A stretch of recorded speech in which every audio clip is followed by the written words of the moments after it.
Tenho quase certeza de que nada disso teria acontecido se eu não tivesse sido demitido da Apple. Foi um remédio amargo, mas acho que o paciente precisava. Às vezes a vida te acerta com um tijolo na cabeça. Não perca a fé. Olá, mentalidade empreendedora. Espero que estejam bem.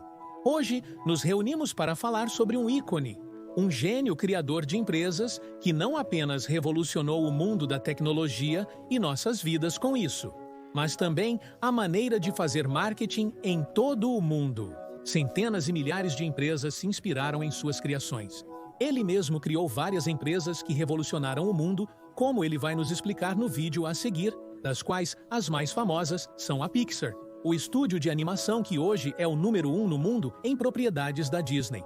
E claro, a Apple, que todos nós conhecemos, que é a empresa mais valiosa do mundo, com mais de 2.400 bilhões de dólares na Bolsa de Valores de Nova York, o Nasdaq. Os conselhos que Steve Jobs compartilhou neste vídeo podem literalmente mudar sua vida, especialmente porque eles ganham ainda mais valor, sabendo que ele aborda o assunto do nosso tempo extremamente limitado aqui embaixo e do nosso prazo de validade, que, portanto, não podemos nos dar ao luxo de perder. Se você está me conhecendo através deste vídeo, meu nome é Almansor Diallo. Eu mesmo sou empreendedor e fundador de uma empresa de motoristas particulares chamada Naveco. Neste canal, Mindset do Empreendedor, você encontrará motivação, entrevistas inspiradoras com empreendedores e histórias incríveis como as que estamos prestes a descobrir. Legendagem da Sociedade Radio-Canada, uma das mais prestigiosas do mundo.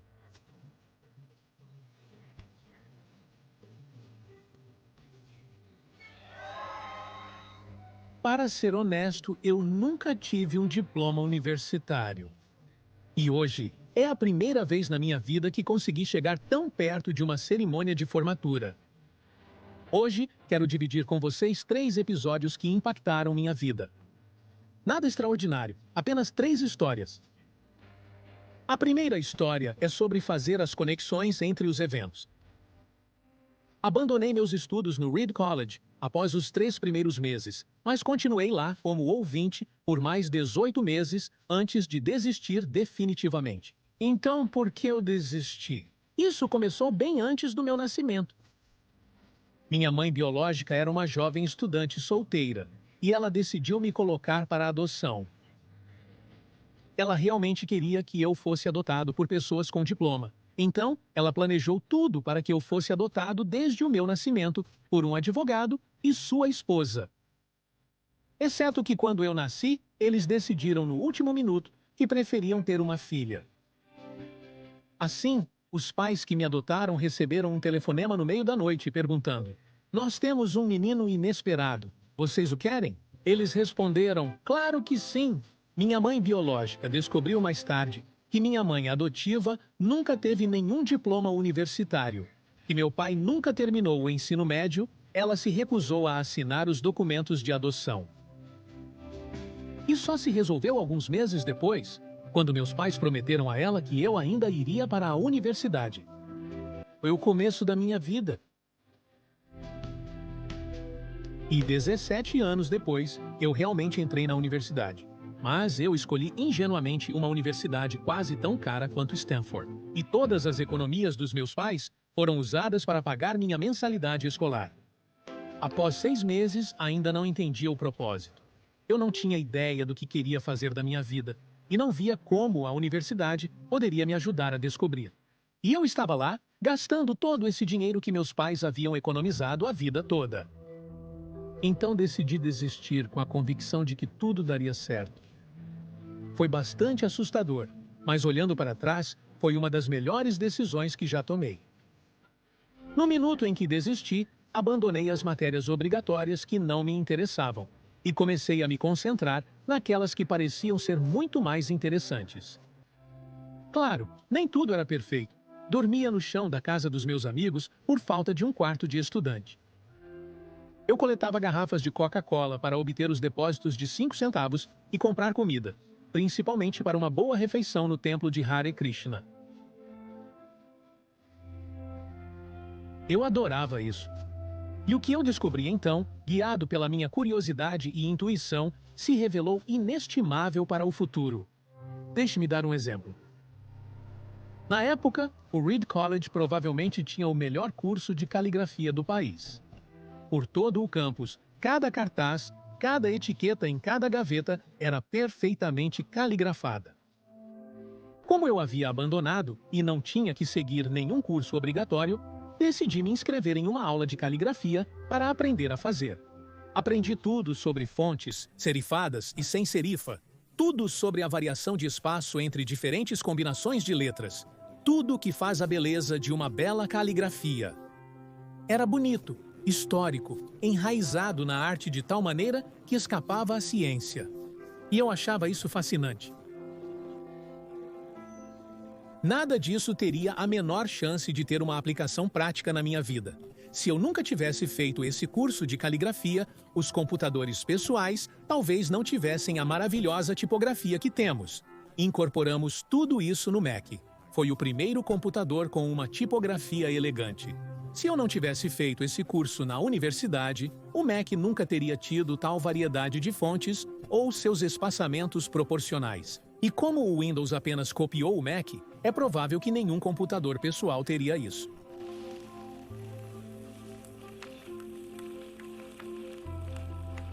Se eu não tivesse desistido, nunca teria feito esse curso de caligrafia e os computadores pessoais talvez não tivessem a maravilhosa tipografia que tem hoje.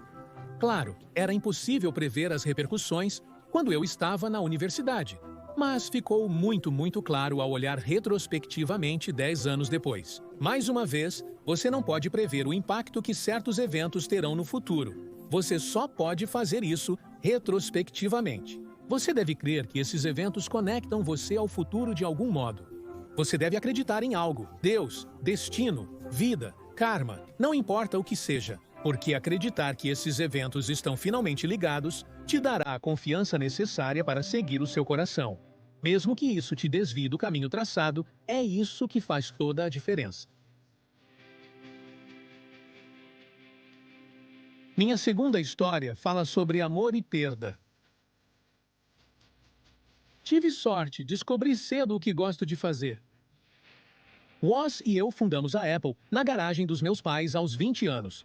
Trabalhávamos duro e em 10 anos a Apple passou de apenas nós dois em uma garagem para uma empresa valendo $2 bilhões com mais de 4.000 empregados.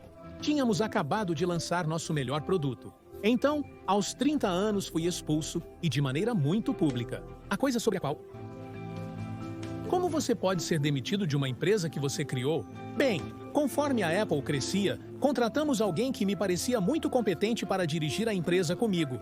Durante o primeiro ano, tudo correu bem. Depois, nossas visões de futuro divergiram e acabamos nos desentendendo. E quando isso aconteceu, o conselho de administração ficou do lado dele. E assim, aos 30 anos, eu fui expulso de forma muito pública. O que eu dediquei toda a minha vida se foi. Eu estava devastado.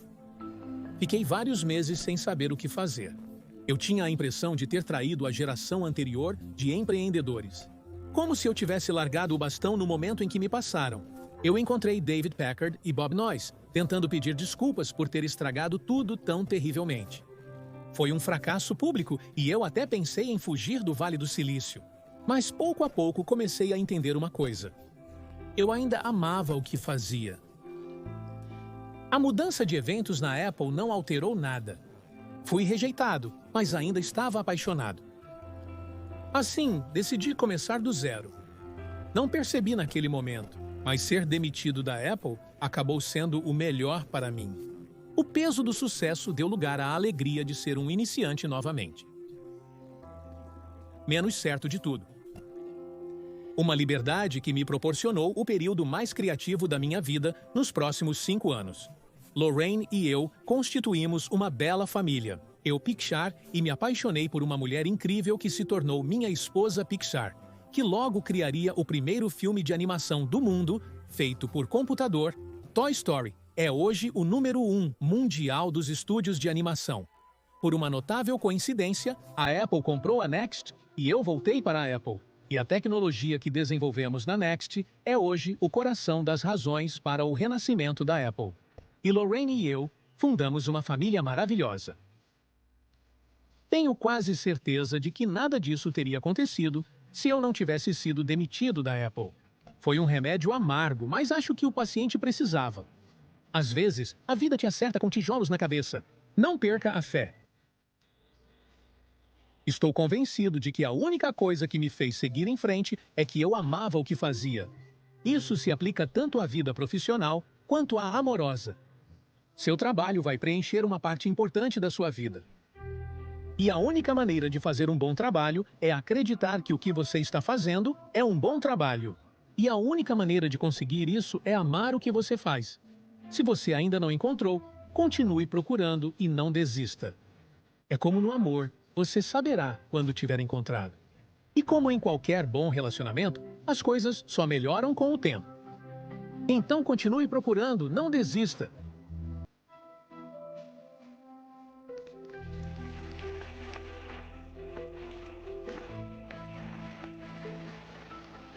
Minha terceira história fala sobre a morte.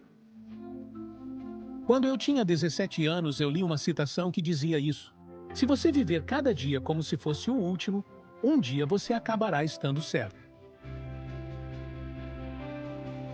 Isso ficou gravado em mim, e desde então, nos últimos 33 anos, eu me olhei no espelho todas as manhãs perguntando: se hoje fosse o último dia da minha vida, eu gostaria de fazer o que estou prestes a fazer hoje. E se a resposta for não por vários dias seguidos, eu sabia que precisava mudar algo.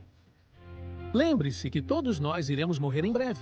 É o que descobri ser mais eficaz para me ajudar a tomar decisões importantes.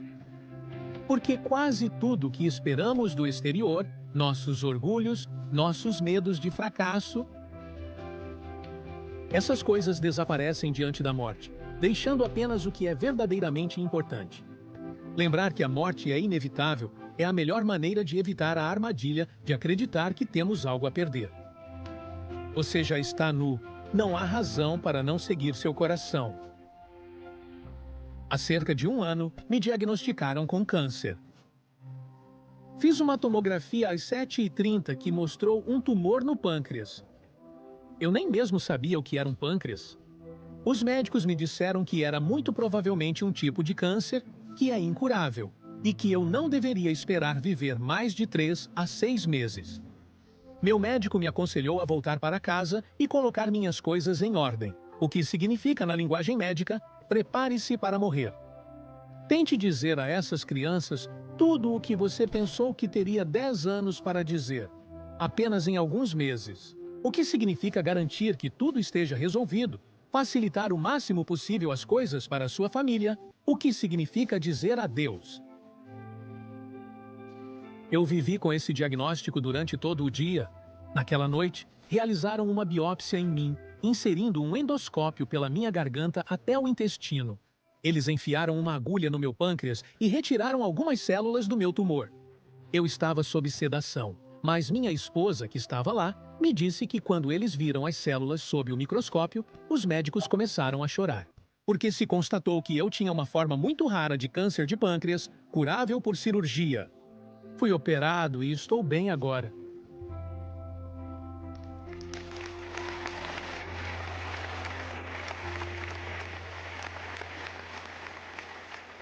Nunca estive tão perto da morte como naquela vez, e espero que continue assim por mais algumas décadas depois de ter vivido com isso. Posso dizer isso com mais certeza do que quando a morte era apenas um conceito para mim. Útil, porém puramente intelectual. Ninguém quer morrer. Mesmo quem deseja o paraíso não quer morrer para alcançá-lo. E agora, a morte é o nosso destino comum a todos. Ninguém jamais escapou disso. E é assim que deve ser. Pois a morte é provavelmente a mais bela invenção da vida. É o fator de mudança da vida. Ela nos livra do antigo para dar lugar ao novo.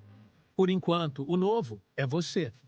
Mas um dia, não tão distante de hoje, você se tornará gradualmente o antigo e se livrarão de você. Desculpe pela dramaticidade, mas é verdade. Seu tempo é limitado. Portanto, não o desperdice vivendo uma vida que não é sua. Não se torne prisioneiro de dogmas, que é simplesmente viver conforme o pensamento alheio. Não deixe o barulho das opiniões dos outros abafar a sua voz interior. E o mais importante, tenha a coragem de seguir seu coração e sua intuição. Eles, de algum modo, sabem o que você realmente quer ser. Todo o resto é secundário.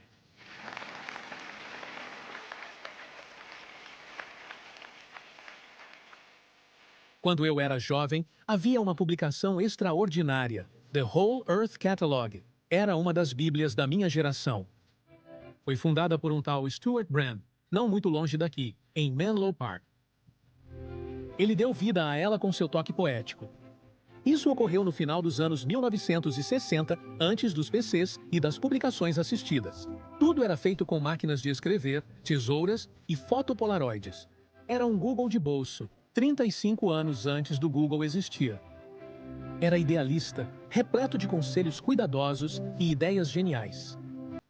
Stuart e sua equipe publicaram várias edições do The Whole Earth Catalog. E assim, quando esgotaram a fórmula, lançaram uma última edição. Isso foi no meio dos anos 70, eu tinha a sua idade. A contracapa mostrava a foto de uma estrada rural, tirada ao amanhecer. O tipo de estrada onde você poderia pegar carona se tivesse espírito aventureiro. Abaixo estava escrito Stay Hungry, Stay Foolish. Seja insaciável, seja louco. Era a despedida deles, pois estavam parando ali. Seja insaciável, seja louco. É isso que eu sempre desejei para mim mesmo. E hoje, enquanto vocês começam uma nova vida, ao receberem seus diplomas, é isso que eu desejo a vocês. Seja insaciável, seja louco.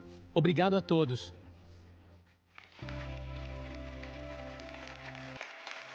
Obrigado por assistir a este vídeo até o fim.